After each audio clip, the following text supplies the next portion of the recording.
Passionnés et créateurs, bonjour à vous. On se retrouve aujourd'hui pour 3 astuces. Je vais vous montrer en premier lieu 2 astuces que je n'arrête pas de voir sur Instagram et Pinterest et il fallait absolument que je vous en parle parce que je les trouve très sympas.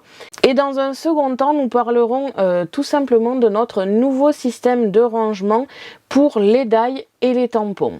J'espère que cette vidéo vous plaira et surtout vous donnera des idées et on se retrouve tout de suite pour les premières astuces. Pour commencer, nous allons voir les 2 techniques que je n'arrête pas de voir en ce moment sur Pinterest et Instagram et je me suis dit que ça pourrait être sympa d'en parler. En règle générale, en fait, les 3 astuces vont concerner les machines de découpe manuelles avec les dies, les tampons et compagnie.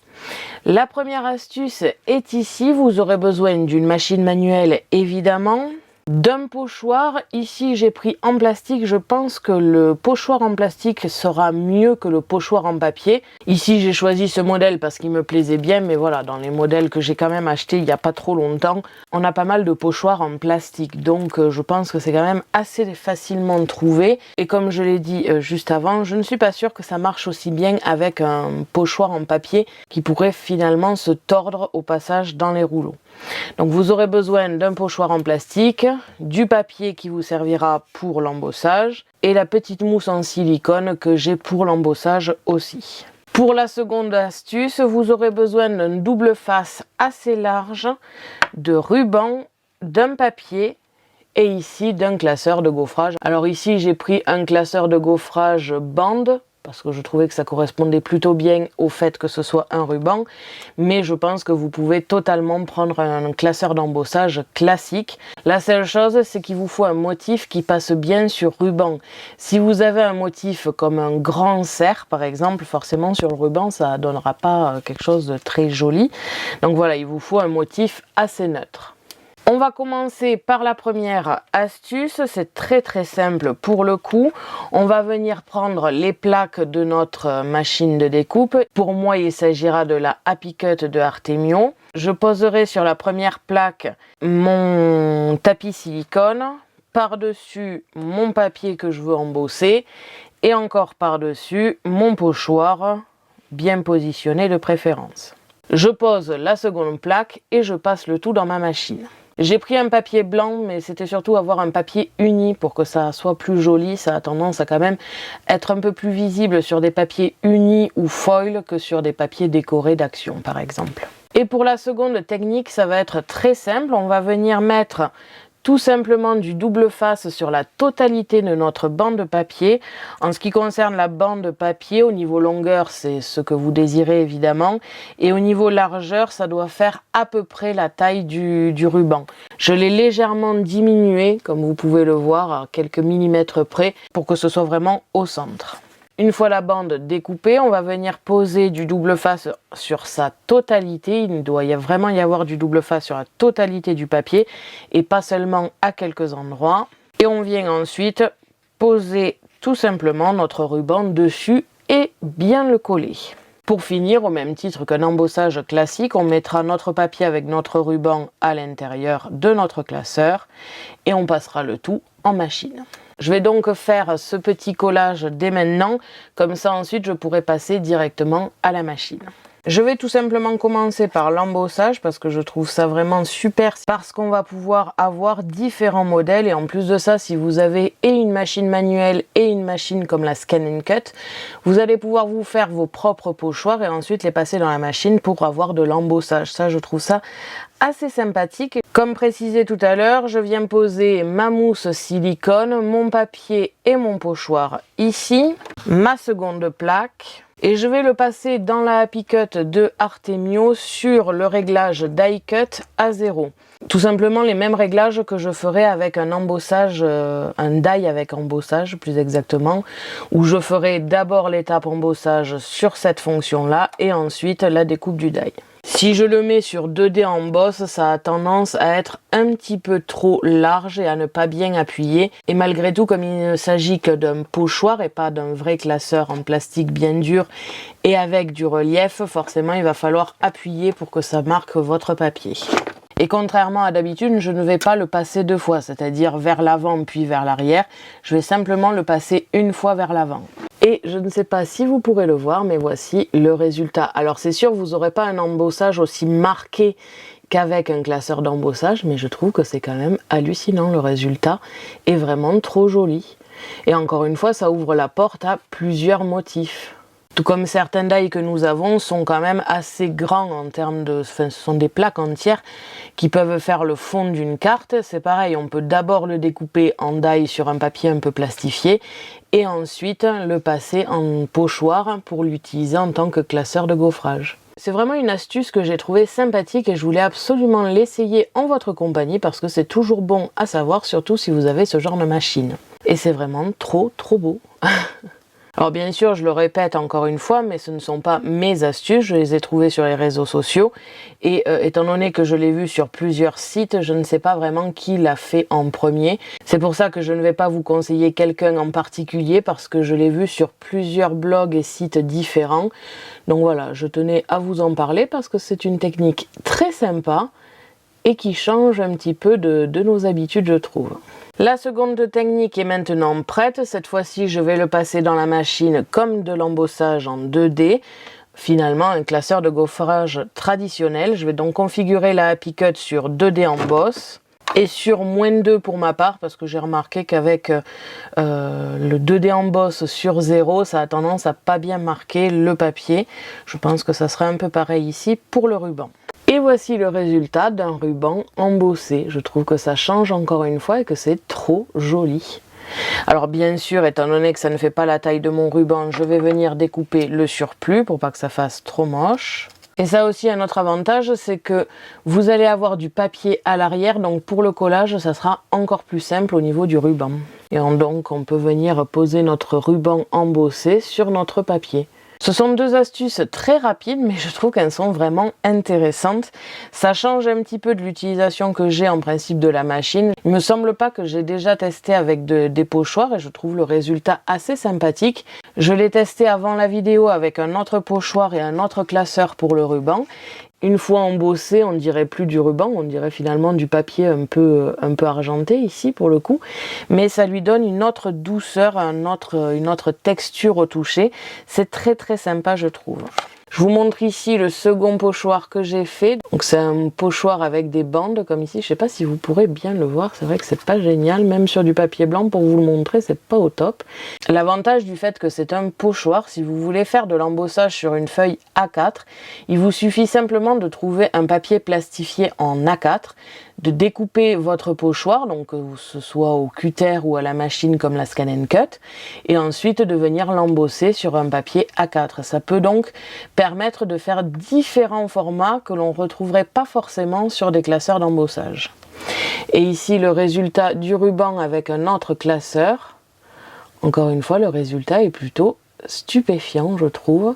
Donc voilà, c'est deux astuces très rapides, mais je tenais à vous en parler parce que je trouvais ça original, ça change un petit peu et surtout c'est très facile à faire. On va pouvoir passer à la troisième et dernière astuce. Alors je l'appelle ça une astuce, mais pour le coup c'est juste pour vous montrer comment nous allons ranger nos die et nos tampons à partir de maintenant.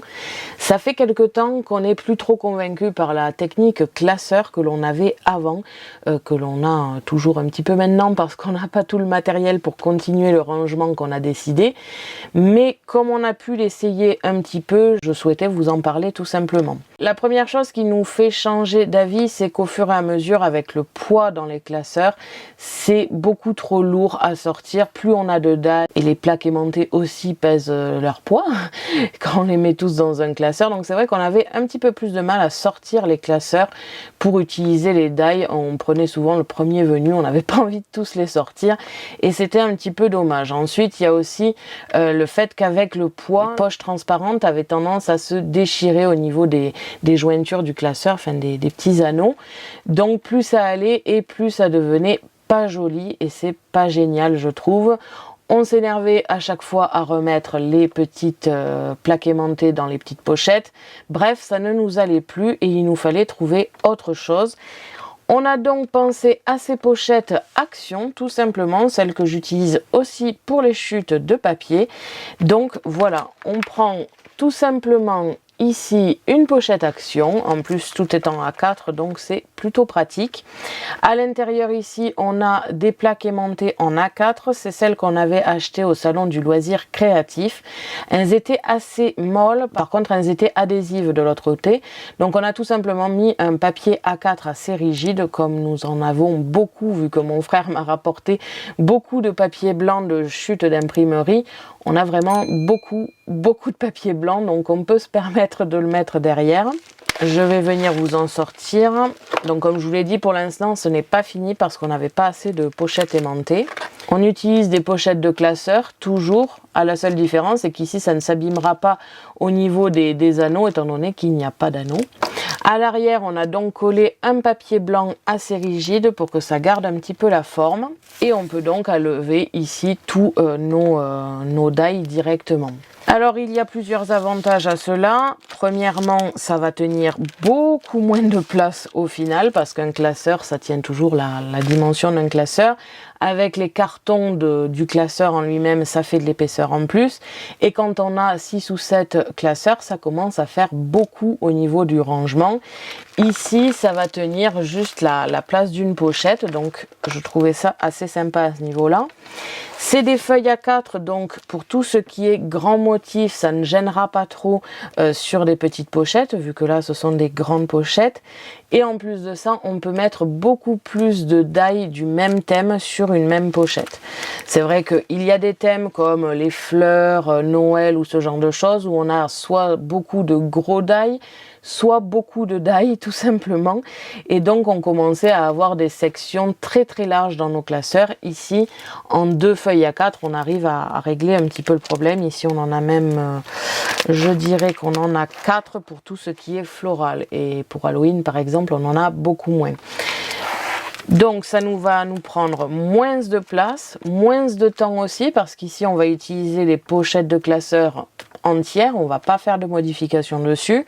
On va utiliser des feuilles A4 aimantées, donc entières encore une fois, pas besoin de modification dessus.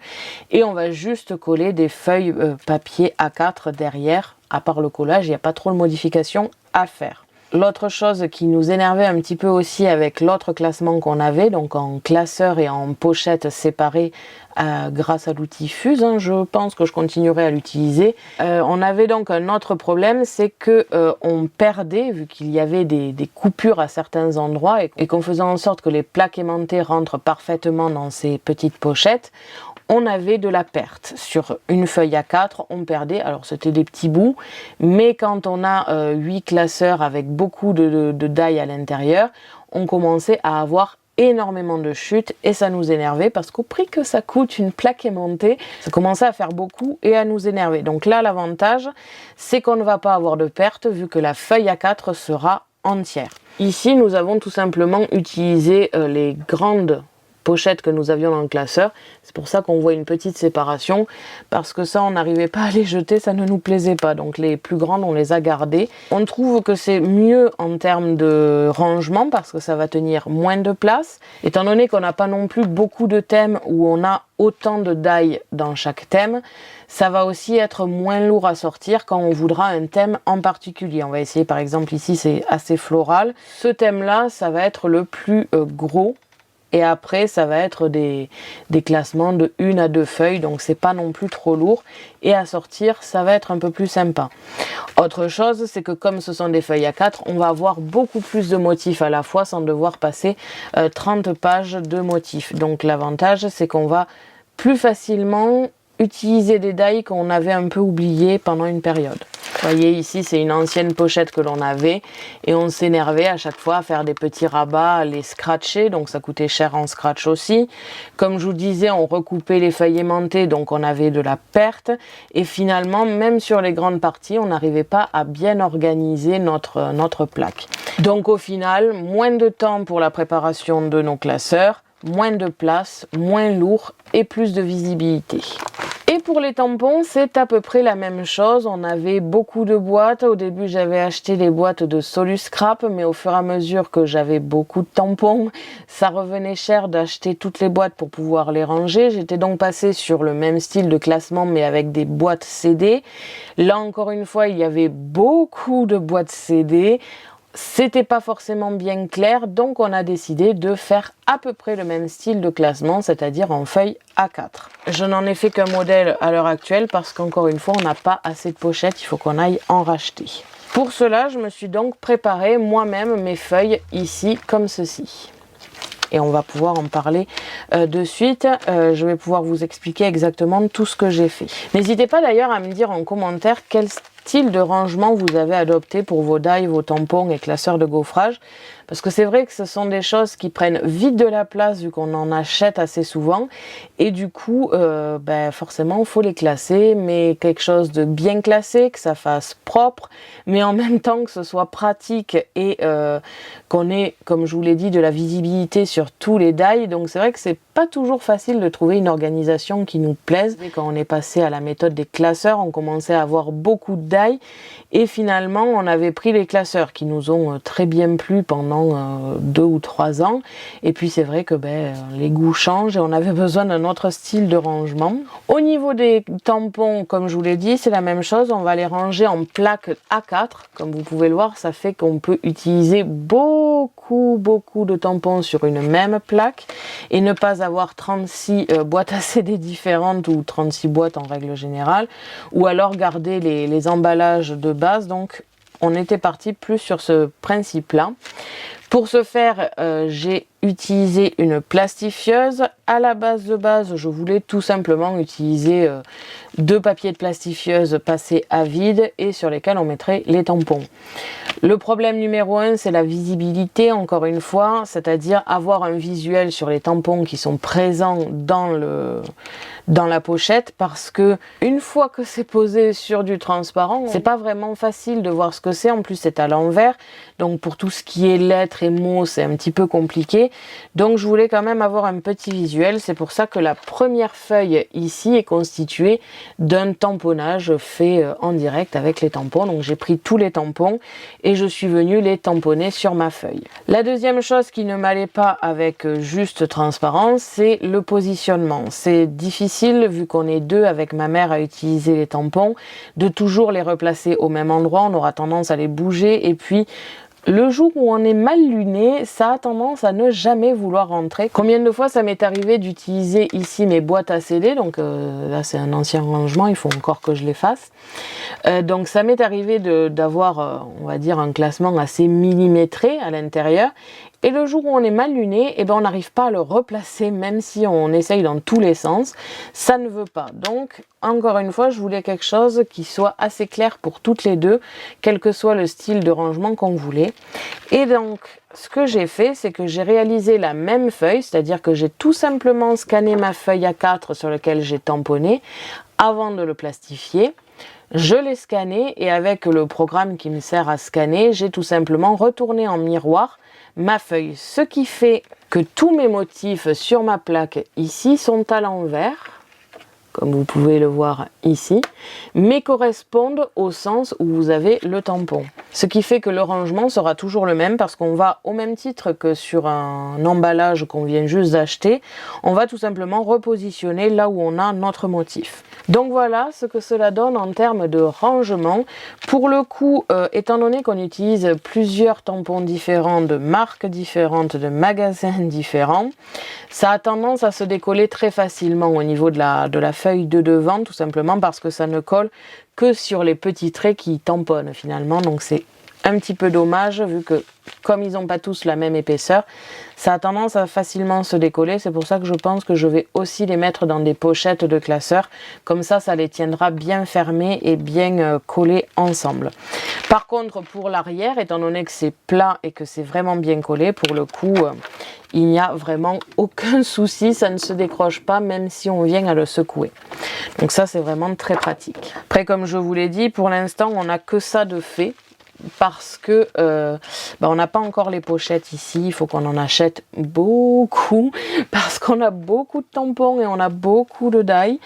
Donc va falloir acheter ça. Et des feuilles aimantées pour les die. On en a acheté que 5 au salon du loisir créatif parce qu'on voulait d'abord tester sur quelques die pour voir si cette méthode nous convenait. Pour le coup, ça fait depuis le salon du loisir créatif finalement qu'on teste cette technique et que ça nous convient bien. Donc c'est pour ça que je vous en parle aujourd'hui. Et donc voilà pour la dernière astuce, je voulais vraiment vous en parler parce que c'est vrai que on n'a pas toujours les idées pour ranger nos die et compagnie, et je me disais que c'était assez important si nous on a des envies de changement et si nous on trouve que certains trucs ne vont pas sur nos systèmes de rangement, je me dis que ça peut être aussi de votre côté le cas, et donc ça peut vous donner des idées. Je ne dis pas qu'il faut absolument faire ce qu'on fait nous, mais au moins ça peut vous donner des idées de rangement. Et surtout, n'oubliez pas à me dire en commentaire comment vous voulez ranger. On ne sait jamais, ça pourrait nous donner des idées pour nos prochains styles de rangement, parce que de toute façon, il y a de fortes chances que dans 2 ans, ça ne nous convienne plus et on voudra sûrement changer. Donc voilà, n'hésitez pas à me le dire en commentaire, je suis assez curieuse de savoir comment vous rangez tout ça.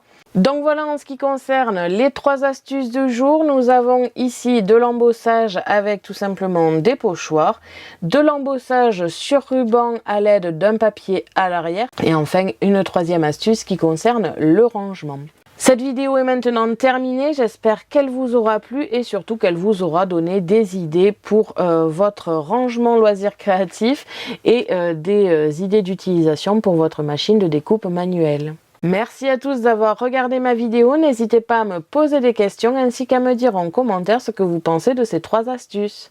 Je vous invite à me suivre sur mon blog ainsi que mes réseaux sociaux que vous pouvez retrouver dans la description de la vidéo. À la prochaine pour de nouvelles créations.